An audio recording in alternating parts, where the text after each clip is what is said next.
ลังจากที่มาฮอดแล้วมื้อต่อมาเราก็มาหาของกินแต่ก็บ่ฮู้ว่าจะกินหยังก็เลยตัดสินใจเข้ามาหาเบิ่งอยู่มหาลัยหมอลำคำแพงมาหาเบิ่งของกินอยู่โรงอาหารหมอลำคำแพงคนก็หลายมาถึกมื้อถึกวันเกิดถึกวันที่เพิ่นซ้อมจะรับใบปริญญามื้อนี้เพิ่นซ้อมต่อมาเพิ่นก็จะรับใบประกาศ แล้วเราก็เข้าไปในโรงอาหารหมอลำคำแพงคนหลาย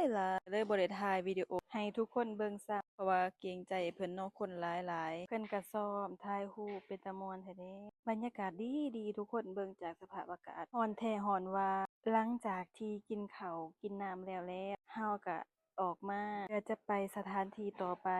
บรรยากาศถนนหนทางบ้านเพิ่นสะอาดงามตาเจริญรุ่งเรือง เป็นระบบระเบียบถนนหนทางไปมาอย่างสะดวกสบาย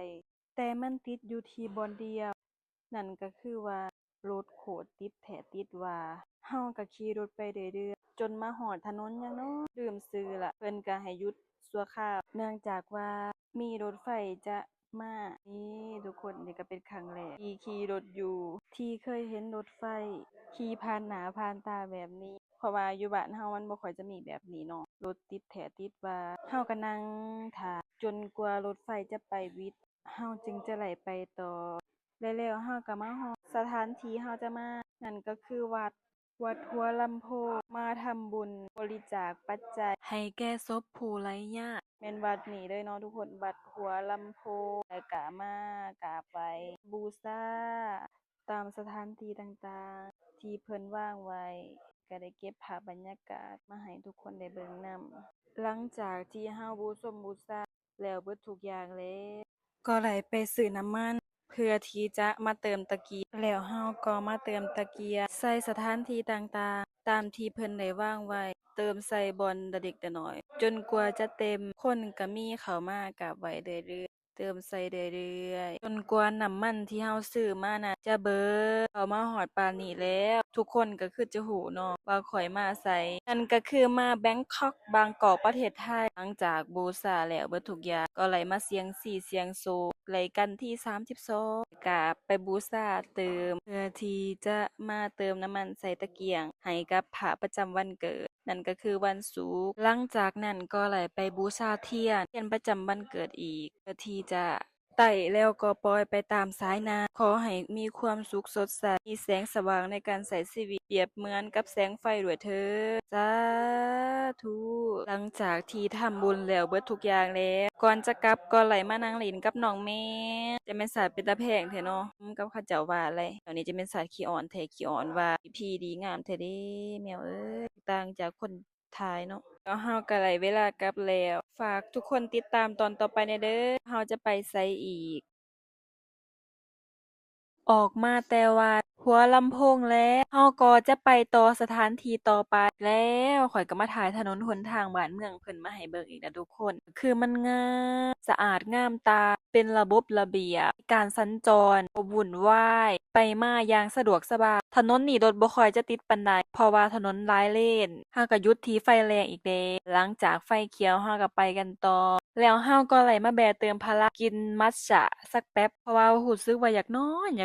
เดียวที่จะซอยให้ข้อยเซาอยากนอนนั่นก็คือมัตจะกินกาแฟหรือว่าของปลุกๆก็บ่ได้เพราะว่ามันเป็นแบบสั้นๆหลังจากที่กินแล้วเราก็ได้มาย่างเล่นหาซื้อเครื่องกิฟต์ช็อปเจ้าว่าอยู่ตลาดนี่เครื่องถูกเพิ่นขายราคาส่งเอาหลายแรงได้ราคาถูกที่ขายเครื่องแบบพวกกิฟต์ช็อปมาเอาอยู่นี่โคตรคุ้มเลยทุกคนค่าดีบ่แพงไปขายน่ะคือสิได้กำไรหลาย ก็คือตลาดสำเพ็งเครื่องหลายแท้หลายบาทราคาก็สมเหตุสมผลอยู่คนมาก็หลายทุกคนส่วนหลายจะมีแต่ต่างชาติที่มาตลาดนี้ตามที่ข้อยเห็นนี่ข้อยก็พ่วมเคยมาเป็นครั้งแรกคือกันตลาดนี้นะเข้ามาจนอึ้งเลยอึ้งกับเครื่องนั่นเหรออึ้งกับเครื่องบ่พออึ้งกับราคาอีกโอ้ยจะแม่นสาราคาเพิ่นดีสมเหตุสมผลคือเขาเจ้าว่าเด้อจะไปขายต่อแม่นมาเอาอยู่นี่เด้อหลังจากที่รอเมื่อยแล้วเราก็ไล่เวลากลับแล้วกลับก็ถึกโมงถึกยามแท้เดะถึกเวลาที่เขาเจ้าเลิกเวียกรถก็ติดแท้ติดว่าทุกคนเอ้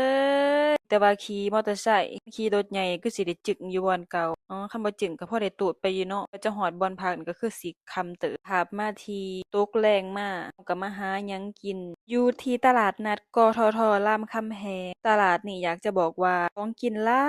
ยหลายแล้วก็มีแต่แนวแซ่บๆแนมไปทางใดก็มีแต่ของกินบ่ฮู้ว่าจะกินหยังจากที่หิวเข้ามาเลยจนบ่ฮู้ว่าจะกินหยังของกินมันหลายเกินน่ะทุกคนแถมราคาก็พอฟังเด้อตลาดนี่นะกับเป็นตลาดนัดกททรามคำแหงเป็นตลาดที่มีนักศึกษาเพิ่นอยู่หลายราคาก็เลยแบบบ่ค่อยจะแพงปานใดเราก็เลือกนี่ก็ทุเรียนย่างมาต่อก็มาโซนปิ้งจอกปิ้งจีนเราก็มาซื้อปิ้งจีนเนาะบ้านเราเอิ้นว่าปิ้งจีนบ่หรือว่าหยังเนาะบ่แม่นทุกคนบ้านเราเอิ้นว่าเสฉวนบ้านเขาเจ้าเอิ้นว่าหยังน่ะดื่มมันคล้ายคือเสฉวนแต่บ่ฮู้ว่าแม่นหยังแล้วเราก็ย่างต่อแล้วเพื่อที่จะไปหาของกินอีกจักแม่นสิกินหยังดีคิดแท้คิดว่าว่าซั่นของกินมันหลายเนาะทุกคนแล้วก็มาซื้อขนมถาดไข่อีกอันละ5 บาทจัดไป2 3 4อันซื้อแท้ซื้อว่าสงสัยว่าตัวเองนี่ ปากคือสิใหญ่กว่าท้องนั่นแหละเห็นหยังก็อยากไปเบิดบ้านเฮามันของกินบ่ค่อยจะหลายเนาะเมืองเขาเจ้าแล้วโอ้ยของกินหลายเห็นอิหยังก็อยากที่บ่เคยกินก็อยากไปเบิดจากนั้นเฮาก็กลับแล้วนี่ก็คือของกินที่เฮาซื้อมา